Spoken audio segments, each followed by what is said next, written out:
Mechanics hate working on these cars because they break. I hated them because I had to tell you the parts are on back order for 6 months. And we're going to be looking at what some of the real issues were because mechanics loves roasting specific brands. But are they just complaining about the difficult labor or are these cars actually a financial suicide? As a former parts manager, I saw the invoices, I saw the back orders, and I saw the tears. Today we're reacting to the cars mechanics saying to avoid, and I'm going to tell you most of them are right. This thing starts up like normal. Everything seems really normal. But you see that temperature right there? Let's keep our eyes on that. So usually when you drive a car, especially when it's really cold outside like it is now, it takes a good while for that temp to climb up. As you see, we've already gone up 5 degrees just pulling out of the parking lot. So before we can even pull out, the temperature's already gone up 30 degrees. So when we do pull out and start driving down the road, that temperature starts rising pretty quickly. So we've gone a half a block and it's already gone up 40 degrees from when we started it. And it's only continuing to climb at a rapid pace. Watch how fast this temperature goes up just when driving. 190, 192, 194. It also goes up as fast as the seconds, 195. A thermostat in there is fighting for its life, trying to keep this engine cool. It's like, please get me out of this Jeep. This thing sucks. Now, if we keep driving this thing, it'll go all the way up to about 240, 250. But I don't want to do that because the engine isn't blown yet. It's just halfway there. And usually when you have coolant issues like that, it leads to a cracked head or a bad head gasket in the piece of junk Jeep engine. And I believe that's what this thing's got going on because we got good radiator flow for thermostats been replaced not once, not twice, but 3 times, and this problem still keeps happening. And the only logical answer to this is that we got a crack there that's causing a pressurized air bubble, preventing the water pump from pushing coolant through the radiator. And that's why the top radiator hose is hot, the bottom one is cold, and the heater hoses are too hot to use. But hey, at least the heat is nice and warm on the inside because all that flow is heading straight to the heater core because it can't get pushed into the radiator. Now, the customer only bought this thing a few months ago, but the good news is he has an extended warranty on it. And after putting 3 thermostats in his thing, he's tired of dumping money into it. And now he just wants to warranty the motor and get a new one in it. So now what we got to do is tear the engine down and prove to the warranty company that the head is bad so we can get a new engine in here, swap it in, and he can get his Jeep back. And just think, all this could be prevented if he decided to go with a 4Runner instead of a Jeep Wrangler. But you live and you learn. So the next time you're looking for a nice off-road... And he's not wrong. The 3.6 Pentastar oil cooling housing, it's made of plastic. It cracks, it leaks. But here's what he's not telling you. When that fails, it's not just a repair. A couple months ago, these were on national back order for about 3 weeks. Imagine making a payment on a car you can't drive because of a $100 plastic part. Shout out to Just Call Me Eddie for that clip. Everybody's telling you that a Mercedes can literally run forever. So you're thinking, it's a great buy. I'm going to go out and spend all my hard-earned dollars and buy that beautiful used Mercedes. It only has 120,000 kilometers on it. It's guaranteed to run forever, right? Wrong. Sadly, unfortunately, you drive the car for about 2 months, and all of a sudden you see a couple of small rust bubbles forming. One under the driver's door, another one by the gas filler, and another one by the bottom edge of the rear trunk lid. And you're thinking, where's this rust come from? There's no chips there. The car is maintained, and of course, it's original paint. How's that happen? Well, yeah, that happens. Well, okay, you continue driving, and then you start hearing some clunking noises from the suspension. Take it into the dealer. All of a sudden, they tell you, yeah, that's going to cost you $3,500 because we have to fix those liquid-cooled motor mouths that are starting to dry up, and you have some ball joint issues. Yes, suspension problems are also well known. And then, okay, oh, geez, I'm going to have to suck it up. And then I, too, can speak from experience because I owned an ML500. So here it goes. Then you get out there one day, you go to the driveway, you look out your beautiful used Mercedes, and its ass is sitting on the ground. And you're thinking, you have to remember the status symbol. You buy it for the badge and you keep it for, well, you don't keep it. If you bought the Mercedes new, you trade it in before the warranty expires. That's it. Mechanics hate these because you have to remove the entire cab to change a turbo. I hate them because a single headlight assembly can cost about $2,500. One headlight. If you buy this out of warranty, you don't own a car, you own a liability. what is going on? What's broken? Well, then you take it into the dealer. They tell you your rear air suspension is shot, your airbags are gone, and of course, your air compressor is not working all that well either. They tell you it's going to be a $3,500 fix. Sorry about your luck.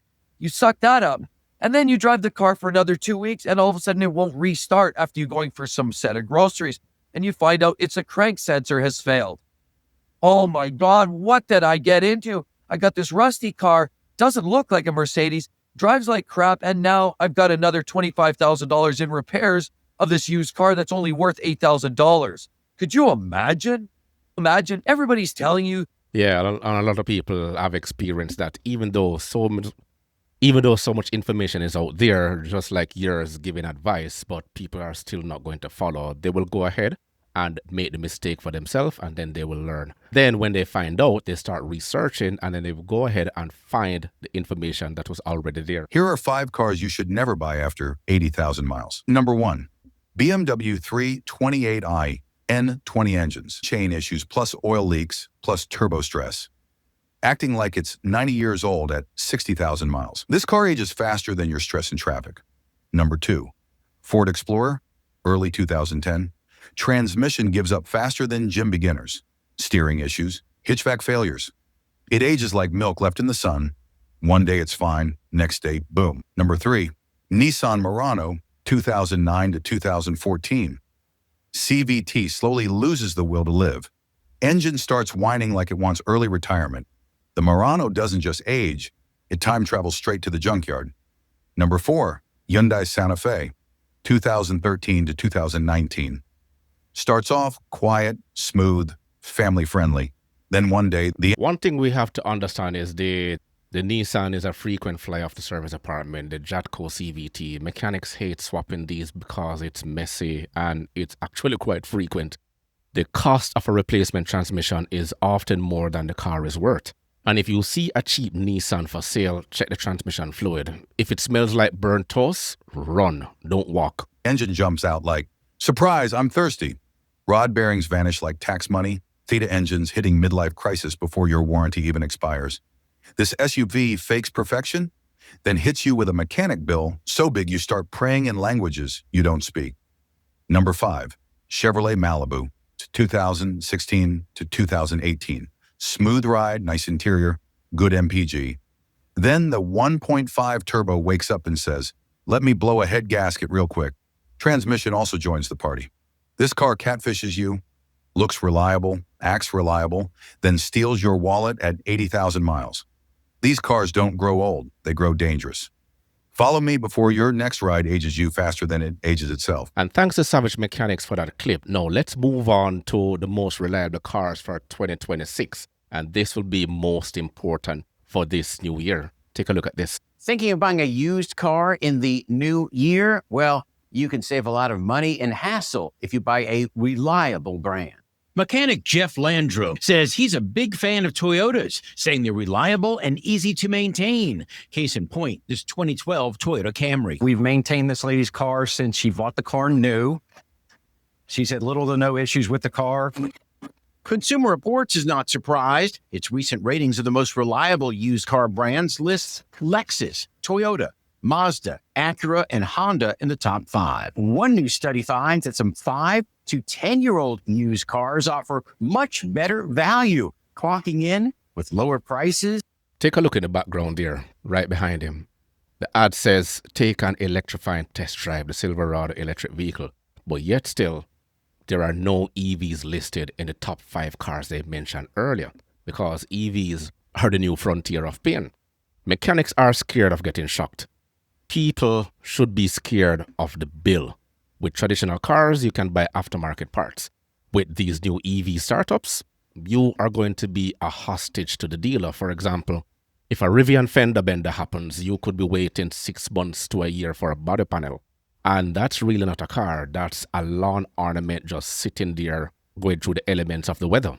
And longer lifespans than ever before. A recent report from Kelley Blue Book looked at the total cost of a car over 5 years, based on insurance, maintenance costs, fuel, and depreciation. Like Consumer Reports, it says the cheapest brands to own over 5 years are Toyota and Lexus. The lowest cost to own SUVs include the Subaru Forester and Outback, Nissan Armada, Acura MDX. And the lowest cost cars include the Toyota Corolla and the Honda Accord. So we need a shift lever. That's fine. Yes. But Jeff Landrum cautions the key to making your vehicle last is following the recommended maintenance schedule. In my opinion, it's extremely important. It's the life of any vehicle. He suggests getting a Carfax report and inspection on any vehicle before you buy it to make sure it received its regular maintenance. So sure, have that used car inspected, but also check it for its reliability ratings. That could save you an engine or transmission repair, and you don't waste your money. I'm John Matters, WRAL News. You notice we're regurgitating the same information over and over, but yet still when you go to TikTok and other platforms, you still have people out there complaining about the car that they bought. Mechanics look at the labor.